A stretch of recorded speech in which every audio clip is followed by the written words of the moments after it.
और आज के क्लास में पढ़ेंगे क्या, सुन लीजिए। तो अकबर का सैन्य अभियान, मतलब अकबर सत्ता प्राप्त करने के बाद कौन कौन से युद्ध किया और किस किस युद्ध में इनको सफलता मिली और किस युद्ध में किसका नेतृत्व करने के लिए भेजा था। तो हम सबसे पहले बता दें कि अकबर का राज्याभिषेक 14 फरवरी 1556 को कालानौर में हुआ था। गलत कि सही? पंजाब के गुरुदासपुर जिला के कालानौर नामक स्थान पर अकबर का क्या हुआ था, राज्याभिषेक बैराम खान की सहायता से कराया गया था। तो राज्याभिषेक के तत्काल बाद तुरंत बाद अकबर ने लड़ा था युद्ध पानीपत का दूसरा युद्ध, याद होगा। और 1556 ईस्वी में हुआ था। इस युद्ध में मुगल सेना का नेतृत्व बैराम खान ने किया था और हेमू को इस युद्ध में क्या किया था, पराजित किया था। और हेमू को पराजित करने के बाद जो अपनी राजधानी थी उस पर अधिकार कर सका था अकबर। इसके बाद अकबर ने दूसरा बात करते हैं तो 1559 में ग्वालियर को जीत लिया था। पानीपत के दूसरा युद्ध के बाद अकबर ने दूसरा लड़ाई कौन जीता था, ग्वालियर को 1559 में जीता था। और पुनः तीसरा अभियान 1560 में किया था। और 1560 में अकबर ने किसको जीता था, आगरा को क्यों जीतेगा, अकबर तो उसकी राजधानी थी ऑलरेडी, क्या बाहर का तो बात था नहीं। जौनपुर को जीत लिया था। किसको, जौनपुर को जीत लिया था, क्योंकि इनके माने में थोड़ा सा ये छोटा सा रियासत था। हालांकि ज्यादा विरोध यहाँ पर हुआ नहीं, बड़ी आसानी से इन दोनों राज्यों को क्या कर लिया था, जीत लिया था। रियल शुरुआत होती है 1561 में।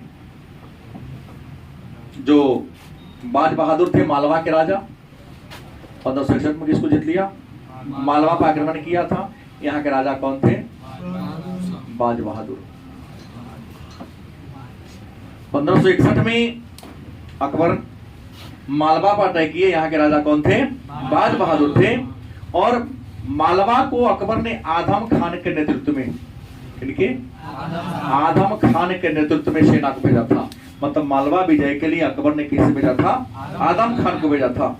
और आदम खान ने बाज बहादुर को क्या कर दिया था, पराजित कर दिया था। आदम खान जैसे ही मालवा को जीत लिया तो आदम खान को अकबर ने मालवा का क्या बना दिया, सूबेदार बना दिया। इनके विजय से खुश होकर क्या बना दिया, सूबेदार बना दिया। और आपको बता दें आदम खान सूबेदार के पद पर मात्र 1 वर्षों तक रहा। पुनः आदम खान को यहाँ के सूबेदार के पद पर से क्या कर दिया गया, हटा दिया गया। और यहाँ के सूबेदार को हटाकर यहाँ का सूबेदारी सौंप दिया था मीर मोहम्मद, किसे बना दिया था, मीर मोहम्मद को बना दिया था, अकबर ने बना दिया। लेकिन मीर मोहम्मद थोड़ा सा बदमाश किस्म का आदमी था, यहाँ के जनता को बहुत ज्यादा परेशान करता था। अकबर तो यहाँ से क्या होगा, निचंद हो गया था।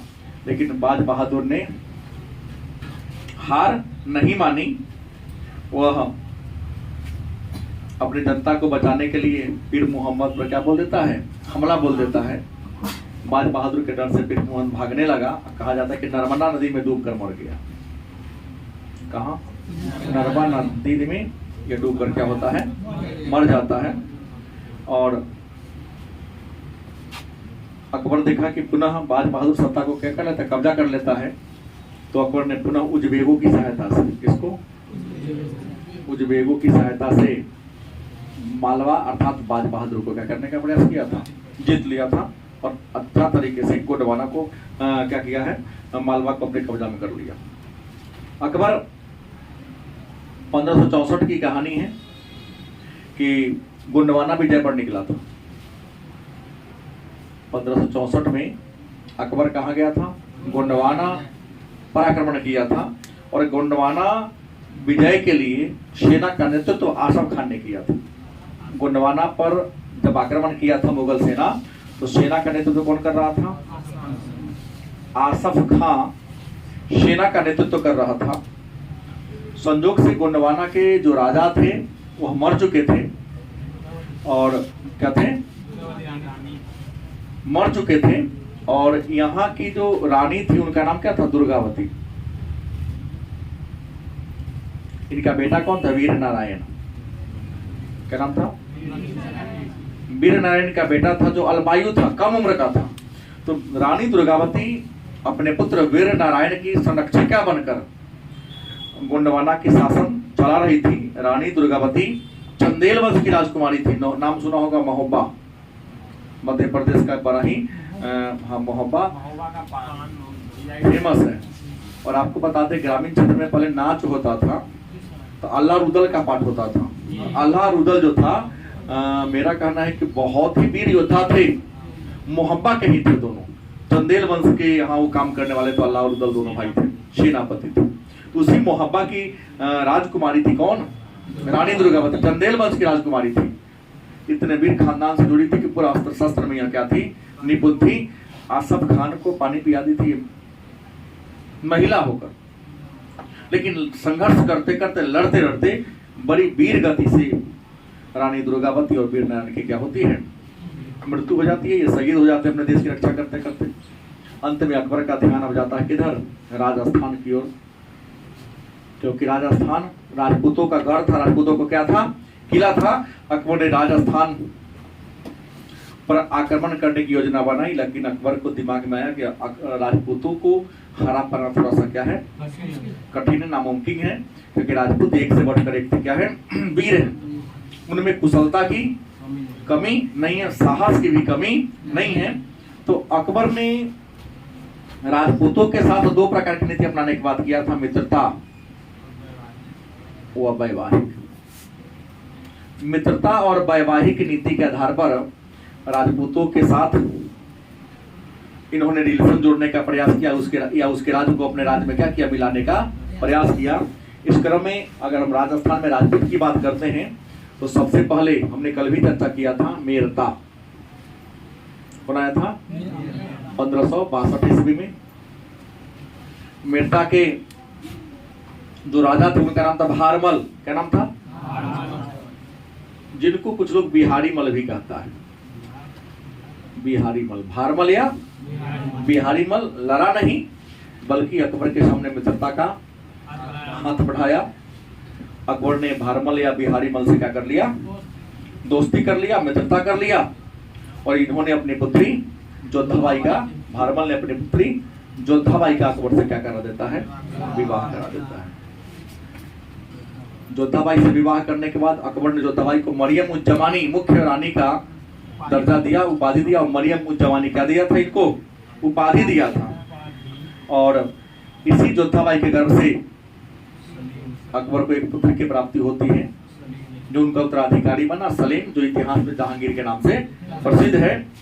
कहा जाता है कि भारमल ने जैसे ही दोस्ती का हाथ बढ़ाया तो भारमल का रियल में अपना कोई बेटा नहीं था, केवल बेटी थी। इन्होंने एक बच्चा को गोद लिया था। भारमल का दत्तक पुत्र था भगवान दास। क्या नाम था? भगवान। इनका दत्तक पुत्र था। अकबर इनको अपने दरबार में ऊंचा पद पर दिया। भगवान दास का बेटा कौन? मान सिंह, जिसे अकबर ने अपना क्या बना दिया? सेनापति बना दिया। तो अपने दरबार में दोनों को ऊंचे ऊंचे पद पर बैठाने का क्या किया? काम किया। इस पर अकबर ने मेरता को जीत लिया। सॉरी, हमको यहाँ आमेर लिखना चाहिए था। आमेर, आमेर के थे राजा ये। उसके बाद अगला राजपूत में कौन था? मेरता। कौन थे?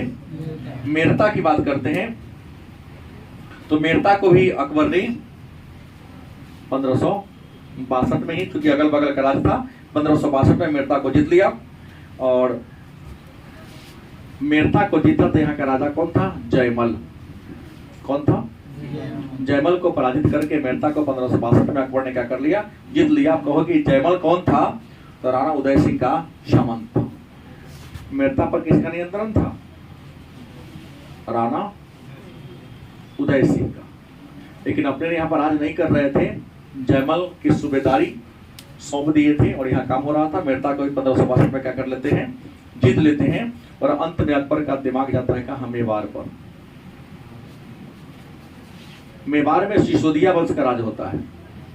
किसका, मेवाड़ में सिसोदिया वंश का राज होता है। और जो यहाँ के राजा थे कौन, उदय सिंह। क्या होता है, उदय सिंह यहाँ के राजा होते हैं। अकबर ने मेवाड़ को जीतने के लिए 1567 की कहानी है, कब की, 1567 ईस्वी में अपनी सेना को भेजा। और मेवाड़ का जो किला था जिसमें राजा रहते थे उसका नाम चित्तौड़ का किला। कौन था, चित्तौड़ का किला। 1567 में अकबर ने चित्तौड़ के किला को तोड़ने के लिए अपनी सेना को क्या कर दिया था, भेज दिया था। कहा जाता है कि चित्तौड़ के उस समय राजा कौन थे, राणा उदय सिंह। इस बात की जानकारी इनको मिल गई तो उदय सिंह ने क्या किया था, अपने मुख्य सेवक, नाम था उसका जयमल सिंह, क्या नाम था, जयमल सिंह और फट्टा सिंह, इन दोनों के हवाले किला को कर दिया। और दोनों के हवाले किला करके उदय सिंह अपने गुप्त रास्ते से जंगल में क्या हो गया, भाग गया। कहा जाता है कि अकबर के जीवन काल में मैक्सिमम राजपूत ने अधीनता स्वीकार कर ली, लेकिन मेवाड़ एक ऐसा राजा था, सिसोदिया वंश एक ऐसे राजा थे जिन्होंने मुगलों का अधीनता स्वीकार, वो चला गया। कहा जाता है कि अकबर ने चित्तौड़ को प्राप्त करने के लिए, मेवाड़ को जीतने के लिए लगभग 30,000 के आसपास राजपूत वीरों को कत्ल करवाया था, हत्या करवाई थी। लेकिन जयमल सिंह और फट्टा सिंह जब तक जिंदा रहा किला के अंदर घुसने नहीं दिया। अंत में लड़ते लड़ते दोनों भाई प्राण को क्या कर दिया, त्याग दिया। इस जयमल सिंह और फट्टा सिंह के वीरता से अकबर इतना ज्यादा प्रभावित हुआ, इतना ज्यादा खुश हुआ कि अकबर ने अपनी राजधानी में प्रवेश करने के लिए एक बहुत ऊंचा गेट बनवाया था, याद होगा। उस गेट का नाम है बुलंद दरवाजा। बुलंद दरवाजा अकबर के द्वारा स्थापित किया गया शहर जिसका नाम है फतेहपुर सिकरी, जो उत्तर प्रदेश में, उसी फतेहपुर सिकरी में प्रवेश करने के लिए गुजरात विजय के उपलक्ष्य में अकबर ने एक बहुत ऊंचा गेट बनवाया था। उस गेट का नाम क्या है, बुलंद दरवाजा। उसी बुलंद दरवाजा के दोनों किनारे इन दोनों भाई के पत्थर की प्रतिमा, मूर्ति पत्थर का बना के रखा, ताकि इनकी वीरता से खुश होकर बनाने का क्या किया था, काम किया था। और कहा जाता है कि अकबर जब मेवाड़ को जीतने गया तो जीत नहीं सका, लेकिन यहाँ पर एक काम किया था कि यहाँ पर एक पहले के राजा की कुल देवी हुआ करती थी। जब राजा कहीं लड़ाई करने जाते थे तो अपने कुल देवी को पूजा करते थे, उनसे आशीर्वाद प्राप्त करते थे। आशीर्वाद प्राप्त करने के बाद ही रण में प्रवेश करते थे लड़ने के लिए शत्रु से। तो अकबर ने क्या किया, चित्तौड़ में महामाता मंदिर था। चित्तौड़ में क्या था, महामाता मंदिर। उस मंदिर की ओर गया था और मंदिर में बड़ा सुंदर झाड़ फरनूस लगा था। क्या लगा था, झाड़ फरनूस लाया था, मतलब उसको सजावट की सामग्री, इतना सुंदर सजाया गया था कि सजावट की सारी सामग्री को उठा के लाया और अपने यहाँ पर रख दिया। देखने में सुंदर लगा, उठा के ले आया। नहीं, चोर क्यों करते, अच्छा लगा, राजा जीतने का प्रयास किया, गलत सही, उठा के ले आया। इसके बाद अकबर ने और भी राजपूत राज्य की बात करें तो रणथंभौर पर भी अकबर ने अटैक किया और रणथंभौर को 1569 ईस्वी में क्या कर लिया था, जीत लिया था।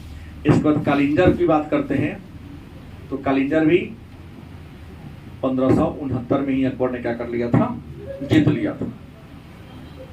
और इसी समय अकबर को पता चला कि अगर हमको समुद्र के दक्षिण भारत में प्रवेश करना है तो हमको गुजरात को जीतना पड़ेगा, क्योंकि गुजरात के रास्ते हम समुद्र को भी प्राप्त कर लेंगे। समुद्र को प्राप्त करेंगे तब विदेशी व्यापार का केंद्र हमारे लिए क्या होगा, खुलेगा, और वहां पर बहुत सारे क्या है, संसाधन है। तो अकबर ने अगला दिमाग लगा दिया कहाँ? गुजरात में। और अकबर ने 1572 में गुजरात पर क्या किया था? आक्रमण किया था। गुजरात पर आक्रमण करने के पीछे कारण यह था कि गुजरात बड़ा ही समृद्ध राज्य था, व्यापार के दृष्टिकोण से बड़ा ही अच्छा जगह था गुजरात। और इस समय गुजरात पर जब आक्रमण किया तो गुजरात का राजा कौन था? मुजफ्फर खान। मुजफ्फर खान तृतीय गुजरात का क्या था? शासक था। तो आपको बता दें, गुजरात पर इन्होंने क्या किया? आक्रमण किया। अकबर गुजरात अभियान के लिए स्वयं गया था। गुजरात अभियान के समय पहली बार समुद्र को देखा था। पुर्तगालियों से इनकी मुलाकात हुई थी। पुर्तगालियों ने अकबर को यहाँ पर क्या दिया था? घड़ी गिफ्ट में दिया था। क्या दिया था? हाँ, घड़ी गिफ्ट में दिया था। और आपको बता दें, अकबर गुजरात पर आक्रमण किया। 1572 में गुजरात को क्या कर लिया? जीत लिया। और जीतने के बाद खाने आजम मिर्जा, खाने आजम मिर्जा को क्या बना दिया? सूबेदार। अकबर गुजरात को जीतने के बाद खाने आजम मिर्जा को क्या बना दिया? सूबेदार बना दिया। सूबेदार बनाकर अपने राजधानी आगरा पहुंच गया। लेकिन जैसे ही आगरा पहुंचा, जैसे ही अकबर आगरा पहुंचा तो अकबर को किसी ने आकर सूचना दिया कि मोहम्मद हुसैन मिर्जा, कौन? मोहम्मद हुसैन मिर्जा नामक एक सामंत था जो गुजरात में क्या कर दिया? विद्रोह कर दिया। तो कहा जाता है कि अकबर अभी राजधानी में आकर विश्राम भी नहीं किया था, बड़ी तीव्र गति से सेना को क्या कर दिया? आदेश दिया कि कहां पहुंचना है? गुजरात पहुंचना है। इतिहासकार कहते हैं कि अकबर ने, उस इतिहासकार का नाम स्मिथ है। स्मिथ नामक इतिहासकार कहते हैं कि अकबर को जैसे सूचना मिली कि आप वहां से लड़ाई को दबा के आए हैं, पुनः वहां पर लड़ाई शुरू हो गया। तो लगभग जितना तीव्र गति से अकबर गुजरात पहुंचा था, सूचना मिलते ही उतना तीव्र गति से आज तक किसी राजा ने रण के मैदान में नहीं पहुंचा था। मतलब प्रतिदिन 80 किलोमीटर की दूरी तय किया था। तो अकबर का सबसे द्रुतगामी सैन्य अभियान कौन था? क्योंकि पहली बार जीत लिया था, लेकिन जब जीत के आया तो मोहम्मद हुसैन मिर्जा ने क्या कर दिया था? विद्रोह कर दिया। इसके विद्रोह को दबाने के लिए अकबर दूसरी बार बड़ी तीव्र गति से गया। तो इसलिए इतिहासकार स्मिथ कहते हैं कि संसार के इतिहास का सबसे द्रुतगामी सैन्य अभियान, द्रुतगामी सैन्य अभियान कौन था? गुजरात। मतलब इतना तेज राजा के गाड़ी कभी राजा की तरफ चलते हैं, लेकिन स्थिति ऐसी थी कि इनको देश में क्या करना पड़ा? जाना पड़ा। और इसी गुजरात विजय के उपलक्ष्य में फतेहपुर सीकरी में एक बहुत ऊंचा दरवाजा बना दिया। कितना ऊंचा है? 134 फीट ऊंचा है। और यह विश्व का सबसे ऊंचा दरवाजा आज भी बना हुआ है। 134 फीट ऊंचा है बुलंद दरवाजा, जो विश्व का सबसे ऊंचा दरवाजा है। इसके बाद अकबर का दिमाग गया बिहार और बंगाल पर। कहा गया? बिहार और बंगाल की बात करते हैं। तो इस समय बिहार और बंगाल लगभग समान था। यहाँ बार बार विद्रोह होते रहता था। तो 1574 से 1576 2 वर्षों का सैन्य अभियान कराया और यहाँ का विद्रोह दबाने के लिए मुनीम खान को भेजा था, क्योंकि बिहार में दाऊद खान नामक एक व्यक्ति था जो बार बार विद्रोह करके अकबर को परेशान करता था। तो दाऊद खान के विद्रोह मुनीम खान ने दबा दिया और बंगाल और बिहार भी 1576 तक मुगल साम्राज्य का अंग बन गया। पूछा गया है प्रश्न कई बार प्रतियोगिता परीक्षा में कि किस मुगल बादशाह ने पहली बार बिहार को अपना सूबा का दर्जा दिया? अकबर ने। और इसी दरमियान अकबर आए थे, अपने दरभंगा में भी आए थे, मधुबनी होते हुए यहाँ पर रहने के लिए आम का बगीचा बनवाए थे, जो आज भी फेमस है। वहाँ अकबर यहाँ आए थे खुद अपने। बिहार बंगाल को भी जीत लिया, लेकिन अकबर के मन में एक दिमाग में बात खटक रहा था कि सब जिसको हमने जीत लिया, एक राज्य को हम जीत नहीं सके हैं। वह राज्य कौन है? मेवाड़। अकबर की हार्दिक इच्छा थी कि हम मेवाड़ को जीतकर मुगल साम्राज्य में क्या कर ले? मिला ले, उसे मुगल साम्राज्य क्या क्या बना दे? अंग बना दे। तो अकबर ने अपनी इस इच्छा को पूरा करने के लिए पुनः 1576 की कहानी है। कब की? 1576 ईस्वी की कहानी है। हल्दी घाटी। क्या है? हल्दी घाटी की जगह का नाम है। हल्दी घाटी के मैदान में अकबर और उदय सिंह के बेटा कौन? महाराणा प्रताप, है ना। एक तरफ कौन थे? अकबर की सेना, मुगल सेना। दूसरा कौन थे? महाराणा प्रताप के बीच हल्दी घाटी के मैदान में घमासान युद्ध हुआ। यह युद्ध 1576 में हुआ था और युद्ध गोकुंडा के निकट हुआ था। जगह का नाम क्या है? गोकुंडा। गोलकुंडा नहीं, कुछ रहा। गोकुंडा के निकट। और गोकुंडा का है अरावली के पहाड़ी के आसपास।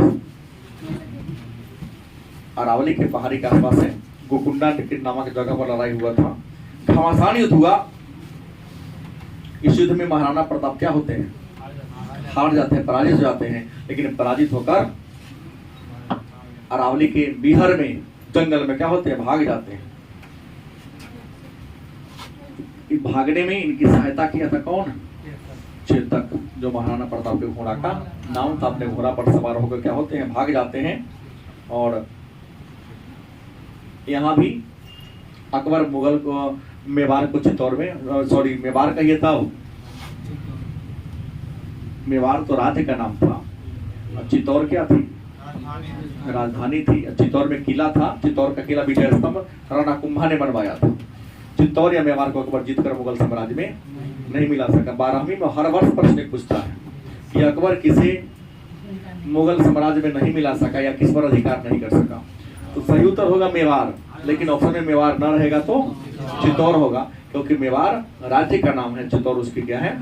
और यह प्रश्न प्रतिवर्ष पूछा ही जाता है। तो महाराणा प्रताप क्या होते हैं? भाग जाते हैं। महाराणा प्रताप भागने के बाद महाराणा प्रताप का बेटा यहाँ का राजा बन जाता है, जिसका नाम क्या होता है? अमर सिंह। कौन होता है? अमर सिंह यहाँ का राजा बन जाते हैं। और अमर सिंह के देख रेख में कहा जाता है, अमर सिंह जब राजा थे तो यहाँ पर सलीम ने आकर तय किया था। किसने? सलीम ने अमर सिंह को क्या कर दिया था? पराजित कर दिया था। और मेवाड़ को मुगल साम्राज्य में क्या कर लिया था? इससे खुश होकर अकबर ने सलीम को क्या दिया था? जहांगीर की उपाधि दिया था। जहां मतलब राजागीर, जहां मतलब संसार गिर माने राजा, माने संसार के राजा की क्या दिया था? उपाधि दे दिया था। तो इस तरह से 1599 ईस्वी में, कब? 99 ईस्वी में तब तक जहांगीर ने मेवाड़ या चित्तौड़ को मुगल साम्राज्य में क्या कर लिया। लेकिन किसने मिलाया? सलीम ने मिलाया। अकबर ने नहीं मिला सका। अभियान दो बार भेजवाए थे लेकिन मिला नहीं सके थे। इसके अलावा अगर बात करते हैं तो अकबर ने काबुल को भी जीता था और काबुल को 1581 में जीत लिया था। कोई दिक्कत? इसके बाद कश्मीर को भी अकबर ने जीत लिया था। कश्मीर को कब जीता था? 1585 में कश्मीर को जीत लिया। उसके बाद अकबर ने सिंध, जो आज पाकिस्तान में पड़ता है, सिंध पर आक्रमण किया और 1591 ईस्वी में अकबर ने सिंध को जीत लिया। उसके बाद 1590 में छूट गया। ओडिशा की बात करते हैं, या उड़ीसा को अकबर ने 1590 ईस्वी में कर लिया था। और 1595 में कंधार को 1595 में जीत लिया। क्योंकि उत्तर पश्चिम सीमा पर अकबर का सैन्य अभियान चल रहा था, तो उत्तर पश्चिम सीमा पर सुरक्षा करने के लिए 1585 ईस्वी में अकबर ने क्या किया था? लाहौर को अपनी राजधानी बना दिया था, ताकि उत्तर पश्चिम सीमा को मजबूती प्रदान किया जा सके। अकबर का ये आक्रमण था, लेकिन अकबर का ये आक्रमण उत्तर भारत के विरुद्ध था। अब अकबर ने दक्षिण भारत में भी सैन्य अभियान किया था। दक्षिण भारतीय सैन्य अभियान मतलब दक्षिण भारत में भी अकबर ने अपना सेना को क्या किया था? भेजा था। तो अकबर ने दक्षिण भारत में कहां कहां अपना सेना भेजा? किन राज्यों को जीता? तो अकबर ने दक्षिण भारत में ज्यादा दिमाग नहीं लगाया, क्योंकि आपको पता होगा दक्षिण भारत में एक साम्राज्य था, बहमनी। दक्षिण भारत में क्या था? एक बहमनी साम्राज्य था। और आपको शायद पता है कि बहमानी साम्राज्य की स्थापना 1347 में अलाउद्दीन बहमन शाह उर्फ हसन गंगू ने। किसने? हसन गंगू इनका मूल नाम था, लेकिन अलाउद्दीन बहमन शाह के उपाधि धारण करके इन्होंने सत्ता को प्राप्त किया था। तो 1347 में हसन गंगू उर्फ अलाउद्दीन बहमन शाह ने बहमानी साम्राज्य की स्थापना किया था और गुलबर्गा को अपनी क्या कर दिया था? राजधानी बनाया था। इस बहमानी साम्राज्य का अकबर के काल में विघटन हो चुका था, क्योंकि बहमानी साम्राज्य की स्थापना के समय दिल्ली के राजा कौन थे? एमबीटी। इतिहास 7 पाठ में चर्चा होगी। मोहम्मद बिन तुगलक थे दिल्ली के राजा, जिनको पागल बादशाह कहा जाता है। तो मोहम्मद बिन तुगलक के काल में इसका स्थापना हुई थी और आगे चलकर बहमानी साम्राज्य विखंडित हो जाता है और बहमानी साम्राज्य के विखंडन पर 5 गो राज्य बनता है। गोलकुंडा, क्या? दूसरा बीजापुर, तीसरा बरार, चौथा अहमद नगर, कौन हो गया? बीदर। बीदर हो गलत से 5 भागों में क्या हो गया था? बट गया था। कहा जाता है कि अकबर ने इन सबको आक्रमण से पहले सोचा कि आक्रमण करे उससे अच्छा कि दूत मंडल भेज दिया जाए। क्या कर दिया जाए? सबसे मित्रता करके सबको अपने साम्राज्य में क्या कर लिया जाए? मिला लिया जाए। ठीक है, दूत मंडल भेजा। इनमें दूत मंडल जाने के क्रम में 5 के पास तो पहुंच नहीं सका, क्योंकि अकबर के काल में 5 में से कोई नहीं मिला। शाहजहां और औरंगजेब के काल में मुगल साम्राज्य का क्या बने? हिस्सा बने। दूत मंडल जा रहा था, 5 जगह पहुंचा नहीं। मुगल साम्राज्य के सबसे नजदीक के देश था कौन? खानदेश। क्या था? खानदेश। वहां पहुंचा, उससे मित्रता करने की बात कही तो खानदेश ने बिना लड़े ही अकबर की अधीनता को स्वीकार कर लिया था। लेकिन खानदेश के अधीन ही एक किला था, उस किला का नाम था असीरगढ़। क्या नाम था? असीरगढ़। एक बड़ा ही मजबूत किला था। अकबर की इच्छा थी इसको जीतकर मुगल साम्राज्य में क्या कर लिया जाए? मिला लिया जाए। अकबर ने इस असीरगढ़ पर आक्रमण भी कर दिया था, 1601 में किया, लेकिन किला का द्वार इतना स्ट्रॉन्ग था कि अकबर की सेना इसको तोड़ नहीं पा रही थी। अंत में अकबर ने बड़ी बुद्धिमानी से काम लिया और बुद्धिमानी से काम क्या किया कि किला के गेट के अगल बगल में खूब सोना चांदी रुपया पैसा फेंक दिया सीधे।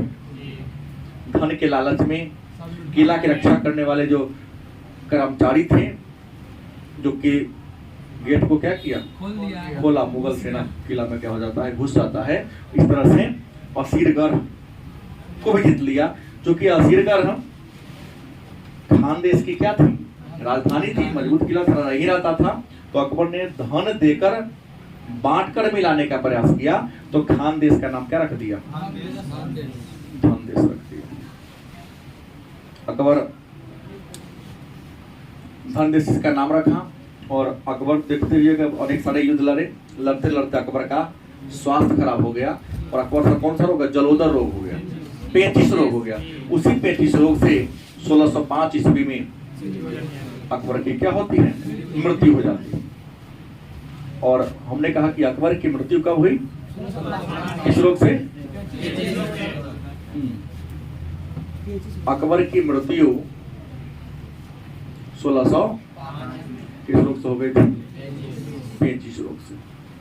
और अकबर को आगरा के निकट सिकंदरा नामक जगह पर दफनाया गया। मतलब अकबर का कब्र कहाँ है?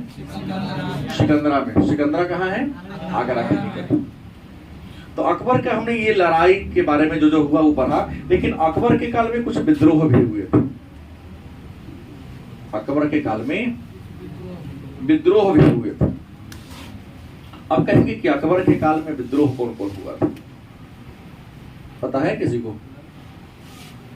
अकबर को राष्ट्रीय सम्राट कहा जाता है। अकबर धर्मनिरपेक्ष राजा थे। किसी के प्रति उन्होंने धार्मिक दुर्भावना से शासन कभी नहीं किया। धार्मिक दुर्भावना से के साथ उन्होंने किसी कुछ कहा भी नहीं। लेकिन फिर भी आखिर अकबर के विरुद्ध विद्रोह हुआ। क्योंकि राजा जब शासन करता है तो उनके शासन से कुछ लोगों को संतोष मिलता है तो कई लोगों को तकलीफ भी होती है। तो अकबर के शासन काल में अगर बात करेंगे तो कुल मिलाकर के 5 गो विद्रोह हुआ था। एगो तो पुतले कर दिया। अकबर के काल में कितने विद्रोह हुए? 5 बार विद्रोह हुआ। एक विद्रोह उजबेगों ने किया था। किसने किया था? उजबेक एक आदिम जनजाति थी, उसका विद्रोह हुआ था। दूसरा विद्रोह मिर्जा वर्ग का था। किसका? कोई दूसरा नहीं था, सब अकबर का सब खानदानी के लोग था। मिर्जा से अकबर से जलता था, सोचा कि विद्रोह करेंगे इसके राज्य में परेशानी हो जाएगी। कैसे राजनीति में आजकल चलता है कि सरकार को बदनाम करने के लिए विरोधी पार्टी तरह तरह का हथकंडा अपना लेती है। क्या ये तो राजनीति है भाई? करेगा विरोधी पार्टी, क्योंकि सरकार आपकी है तो सरकार आपकी बदनाम होगी, इस कर कहेगा, इस्तीफा की आपसे डिमांड करेगा, हल्ला गुला करवाएगा, हल्ला बोल करवाएगा। तो प्रश्न है कि मिर्जा वर्ग का भी यहाँ पर विद्रोह हुआ था। उसके बाद तीसरा विद्रोह याद रखिए महत्वपूर्ण है, बंगाल और बिहार में हुआ था। चौथा विद्रोह अफगान और बलूचियों का हुआ था। अफगान तथा बलूचियों का हुआ था। और 5वां विद्रोह इनका बेटा सलीम ने ही कर दिया था। है? अब पता थे सब अलग अलग विद्रोह हैं। जैसे उजबेगों का विद्रोह 1564 में हुआ था। कब हुआ था? 1564 में। मिर्जा का विद्रोह 1573 में हुआ था। बंगाल और बिहार में जो विद्रोह हुआ था 1580 में हुआ था। और ये जो बंगाल में अफगान और बलूचियों का था ये 1585 में हुआ था। सलीम का विद्रोह जानिए रहे 1599 में कर दिया था। कई का बेटा का विद्रोह कर दिया, एक ही को तो बेटे थे। हालांकि अकबर को 3 गो बेटा था। दानियाल और मुराद भी 2 गो इनका बेटा था, लेकिन अत्यधिक शराब सेवन के कारण बचपन में ही उनकी क्या होती है, मृत्यु हो जाती है। बड़ी मानदान के बाद सूफी संत के आशीर्वाद लिए उनके आश्रम में जाके माथा टेका अकबर ने, तो शेख सलीम चिश्ती ने उनको आशीर्वाद दिया कि तुमको एक औलाद और होगा। उन्हीं के आशीर्वाद से इनको एक बेटा हुआ था, तो उन्हीं के नाम पर नामे रख दिया सलीम। 2 गो बेटा के मरने के बाद एगो बेटा हुआ था, बड़ा लाड़ दुरार से बिगड़िए गया। अकबर प्यार से सलीम को शेखू बाबा कहता था। इतना मानता था कि राज दरबार में कभी कभी चल जाता घूमते हुए तो अपने बगल में इन्होंने सलीम को बैठने के लिए, जहांगीर को बैठने के लिए सोना का कुर्सी बनवा दिया था कि बेटा आएगा तो कभी बैठेगा, सोना के कुर्सी पर बैठेगा। लेकिन पढ़े तो होंगे ही, अति सर्वत्र वर्ज्यते, पढ़े है ना? अति हमेशा वर्जित होता है। अति कुछ भी करिएगा तो आपके प्राण के लिए क्या हो जाएगा? घातक हो जाएगा। कहा जाता है कि सलीम अत्यधिक लाड़ प्यार के कारण क्या हो गया? बिगड़ गया। इतना बिगड़ा कि मन था कि तो राजा ये बनवे करता बाप के मरने का, इनको राजा बनना, हम वही राजा बन जाएंगे। बाप के जीवन काल में ही इसको राजा बनने की क्या हो गई? उत्सुकता हो गई। और इतना ज्यादा उत्सुकता हो गई कि अकबर से किसी आदेश लिए बिना 1599 में कहा चला गया? इलाहाबाद चला गया। कहाँ चला गया? इलाहाबाद चला गया। और इलाहाबाद जाकर के एक स्वतंत्र राजा के रूप में वहां पर काम करना शुरू कर दिया। बाप के शासन काल में उनके आदेश को अवहेलना करना शुरू कर दिया। नहीं होता कि अपने नाम का खुतबा पढ़वा लेना, अपने नाम पर सिक्का जारी करवा देना। कहा जाता है अकबर सलीम को समझाने का पूरा प्रयास किया। यानी कई लोगों को समझाया कि विद्रोह कर दिया है, दबेगा कैसे। अकबर बूढ़ा हो चला था, लगभग 1599 की कहानी। अकबर का जो सबसे प्रिय आदमी था आप जान ही रहे हैं कौन? मित्र भी था, अबुल फजल। क्या नाम था? अबुल फजल। अकबर जब विपत्ति में आता, आपत्ति में आता, अबुल फजल से ही मिलता, क्योंकि अकबर का मित्र भी था, उनका नवरत्न भी था अबुल फजल। मुबारक खान का बेटा, सबसे अच्छा सलाहकार। तो बुलवाए कि ऐसी ऐसी विपत्ति हमारे ऊपर आ गई है। इंसान बाहरी दुनिया से लड़ सकता है, लेकिन अपने घर में अगर हो जाए तो वहां लड़ना थोड़ा सा क्या होता है, डिसीजन लेना भी कठिन हो जाता है। अगर उसके विरुद्ध सेना भेज देंगे तो क्या होगा, तो 2 घंटा क्या बहुत हो गया मारने के लिए, लेकिन मारना तो था नहीं ना, उत्तराधिकारी था वो, तो समझाना मुश्किल था। तो अबुल फजल को बुलाया, इस बात की जानकारी मिल गई किसको, सलीम को मिल गई। इतना बुर्बक था जगह हिसाबे नहीं था। ओरछा के राजा, क्या ओरछा के राजा नाम क्या था, वीर सिंह बुंदेला। ओरछा के बुंदेला सरदार था, नाम क्या था, वीर सिंह बुंदेला। कहां से करा के दोस्ती हो गई तब पता नहीं चला। ऐसे लोग के दोस्त ज्यादा, जितना ब्यौरा है ना उतना दोस्त बहुत होगा। भारत के इतिहास में इससे बड़ा ब्यौरा कोई राजा हुआ ही नहीं। दुनिया में हर प्रकार के नशा करता था, लेकिन राजा बना तो एक बात है, चर्चा होगी कल के क्लास में, सभी प्रकार के चीजों पर रोक लगा दिया था। लेकिन अपने पिताजी के शासनकाल में हाँ बहुत बड़ा पियक्कर, लेकिन राजा बना तो कुछ वर्षों के लिए ऐसे सुधरा कि सबसे ज्यादा न्यायप्रिय राजा अगर किसी को कहा जाता है तो, अगर पिता राष्ट्रीय सम्राट हुआ तो पुत्र सबसे ज्यादा न्यायप्रिय राजा हुआ। तो ओरछा के राजा वीर सिंह बुंदेला को कह दिया कौन, सलीम, कि शायद हमारे पिताजी बुला रहे हैं उसको सलाह लेने के लिए, और बाबूजी कान भरता है, और उसी के कारण हम राजा नहीं बन पा रहे। दोस्त तुम संभाल लो। 1602 ईस्वी की कहानी है अबुल फजल की। रास्ते में ही वीर सिंह बुंदेला ने क्या कर दिया। इतिहासकार लिखते हैं कि अपने बेटा मुराद के मरने पर, दानियाल के मरने पर अकबर को जितना तकलीफ नहीं हुआ, उससे हजारों गुना ज्यादा तकलीफ अबुल फजल के मरने पर हुआ था। बाकी अकबर के द्वारा चलाया गया दीन ए इलाही को हमने पढ़ लिया था। अकबर का एक टॉपिक मेरे पास रह गया, अकबर के दरबारी नवरत्न। क्या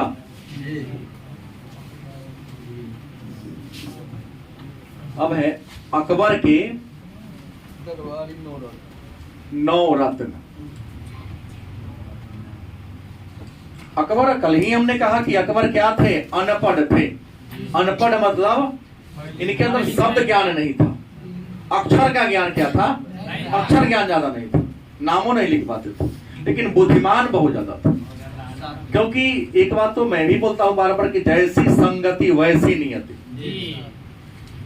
संगति अगर अच्छे लोगों की होगी तो गारंटी है आप अच्छे हो जाएंगे। क्योंकि रामचरितमानस में हमने पढ़ा कि 60 सुधरहि सत संगति पाई, मैंने बुरा से बुरा इंसान अच्छे लोगों की संगति में आकर सुधर जाता है। अभी घर का याद आ रहा है इसका। और कितना अच्छा से अच्छा इंसान हो, अगर गलत लोगों की संगति में चल जाए उसको खराब होना है।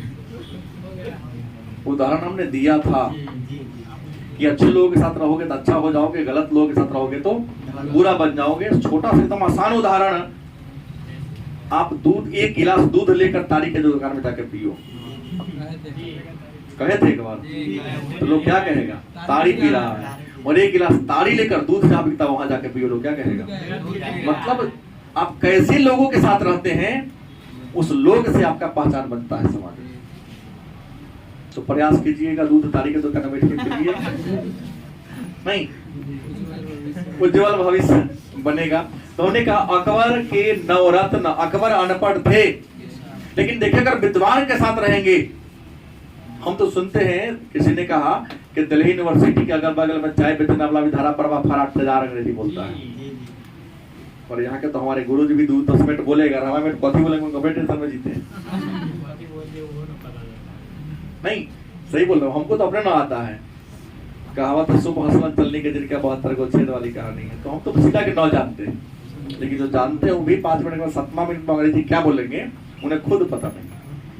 लेकिन हमने, किसी ने कहा दिल्ली रहने वाले कि जेएनयू के सामने चाय बेचने वाला, पान बेचने वाला भी लगातार फराटेदार अंग्रेजी बोलता है, उसे आता होता कुछ, बार बार सुनते रहता है, अंग्रेजी बोलने वालों के साथ रहता है, सुनते सुनते वो बोलना शुरू कर दिया। पर्यावरण का हाँ नहीं पड़ेगा, क्योंकि हमेशा अंग्रेजी बोलने वाले को बीच रहता है। तो अकबर अपने दरबार में बड़े बड़े विशेषज्ञों को रख लिया, उन्हीं बड़े विशेषज्ञों को कहा गया नवरत्न कहा गया। और अकबर के नवरत्न में एक नाम हम लेंगे बीरबल का। रियल नाम था महेश दास। क्या नाम था? महेश दास। 1528 में कालपी में इनका जन्म हुआ था।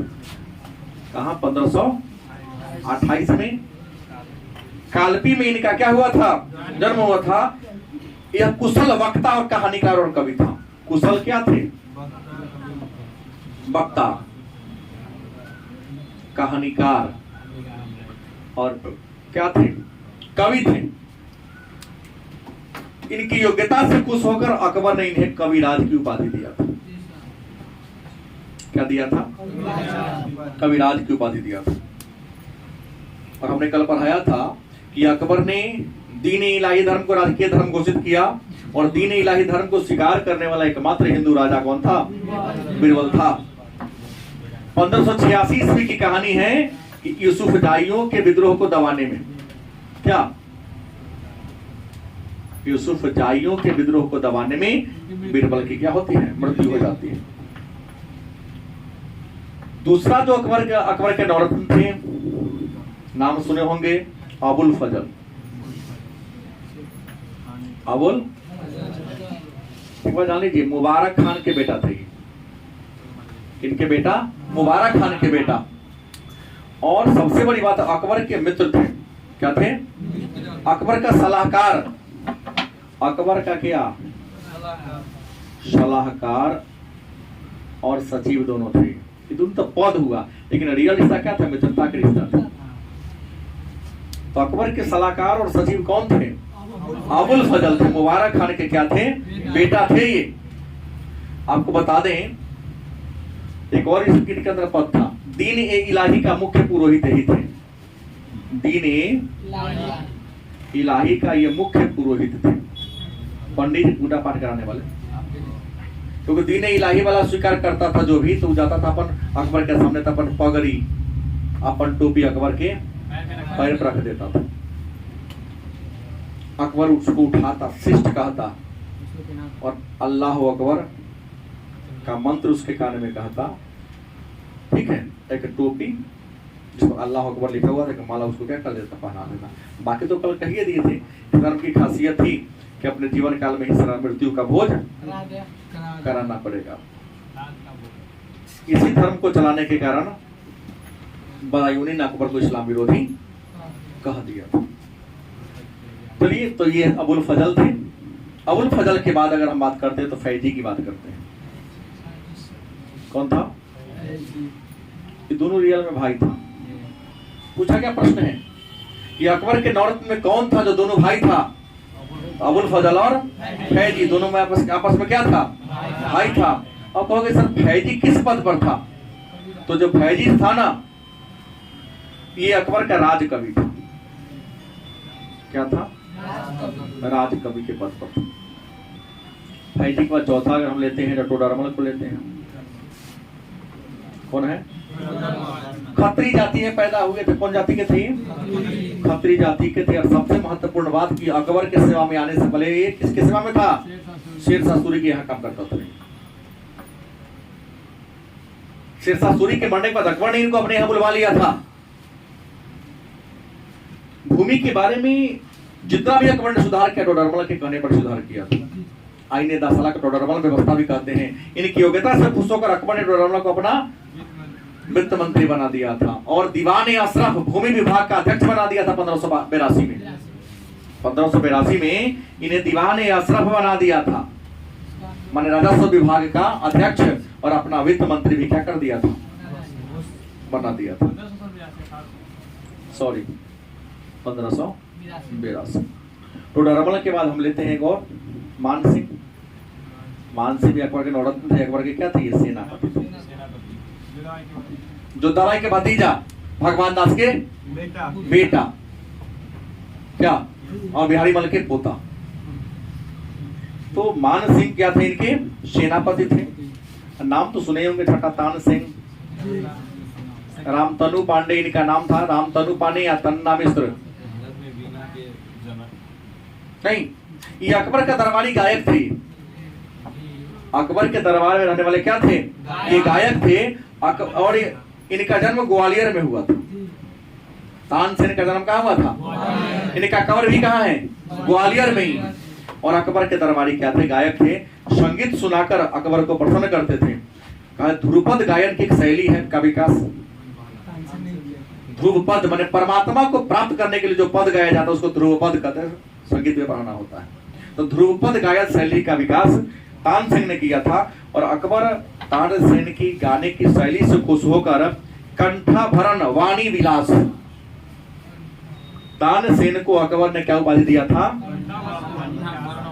कंठाभरण वाणी विलास की उपाधि दिया था। इसके अलावा मियाँ की टोडी, मियाँ का मलहर, मियाँ का सरंग, दरबारी कनहर, ये सब गाने का एक मतलब यंत्र सब है, गाने बजाने वाला। संगीत किससे तो जुड़ा हुआ यंत्र, सबका विकास किसने किया था?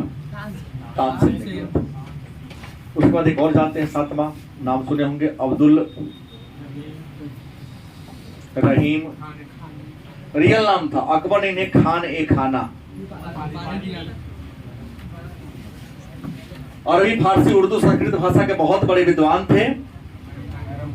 नहीं, और आपको बता दे बैरम खान के क्या थे? बेटा थे। इन्होंने ही अकबरनामा जिसे अकबर ने लिखा था, सॉरी बाबरनामा जिसे बाबर ने तुजू के बाबरी के नाम से तुर्की भाषा में लिखा था, उसी तुजू के बाबरी को फारसी भाषा में अकबरनामा के नाम से क्या किया था? अनुवाद किया। सॉरी, बाबरनामा के नाम से अनुवाद किया था। मतलब इन्होंने अबुल फजल ने, अब्दुल रहीम खान खाना ने तुजुक ए बाबरी का कौन भाषा में? फारसी भाषा में किस नाम से? बाबरनामा के नाम से क्या किया था? अनुवाद करने का काम किया था। इसके बाद अभी 8वां नंबर है हकीम हुकाम। हकीम, कहोगे हकीम हुकाम कौन थे? तो अकबर के घर के रसोई घर का हेड थे और पाठशाला के हेड भी थे। अरब के रहने वाले थे। भाई राजा का खाना क्या बनेगा? नियम है, राजा का खाना बनेगा तो पहले रसोईया चखेगा। क्या मतलब जोहर दे दिया। पाठशाला के भी हेड थे और रसोई खाने का भी क्या थे? तुम क्या करता रहे? हकीम हुकाम कौन कहा टिक सकते? नहीं, नहीं चलेगा, हकीम हुकाम नहीं था। हाँ, रसोई घर का प्रधान था। और अंतिम मेरा एक बचा था कौन? हाँ, वेरी गुड, 9वां है मुल्ला दो। मुल्ला इनका रियल नाम था, लेकिन इनका नियम था भोजन करने बैठेंगे ना तो दू को प्याज ना दीजिएगा तो ना खाएगा। अब बिना प्याज का इनको भोजन पसंद, तो अकबर ने इनको 2 प्याजा उपाधि दे दिया। हाँ, 2 प्याजा, मुल्ला 2 प्याज खाने के कारण शौकीन थे। ये रहा आपका अकबर।